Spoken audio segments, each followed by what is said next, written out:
একেবারে মাঠে নেমে পড়েছেন বহু মানুষ, শয়ে শয়ে মানুষ তারা মাঠে নেমে পড়েছেন। দর্শক আসন থেকে জল ভরা বোতল তারা ছুটতে শুরু করেছিলেন। যে স্ট্রাকচার তৈরি করা হচ্ছিল অনুষ্ঠানের জন্য, ক্ষুব্ধ দর্শক তারা রীতিমতো ধাক্কা দিয়ে ভেঙে দিচ্ছেন সেই সমস্ত কনস্ট্রাকশন। দেখতে পাচ্ছেন একেবারে মাঠের ওপরে উল্টে পড়ে রয়েছে সেই সব কনস্ট্রাকশন। দর্শকরা কিন্তু একেবারে মাঠের নিয়ন্ত্রণ নিয়ে নিয়েছেন। গ্যালারি থেকে তারা সোজা নেমে এসেছেন মাঝ মাঠে। আর এই মুহূর্তে শয়ে শয়ে মানুষ, দেখুন গ্যালারি কিন্তু ফাঁকা হয়ে গিয়েছে, শয়ে শয়ে মানুষ ওই ব্যারিকেড টপকাচ্ছে, দেখুন ধাক্কা দিয়ে ফেলে দিচ্ছে।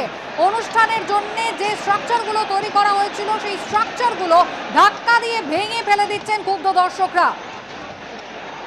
চরম বিশৃঙ্খলা যুবভারতী ক্রীড়াঙ্গন জুড়ে নজিরবিহীন একটা ঘটনা ঘটে গেল আজ, যেখানে মেসিকে দেখার জন্য মানুষজন হাজার হাজার কিলোমিটার দূর থেকে এসেছিলেন।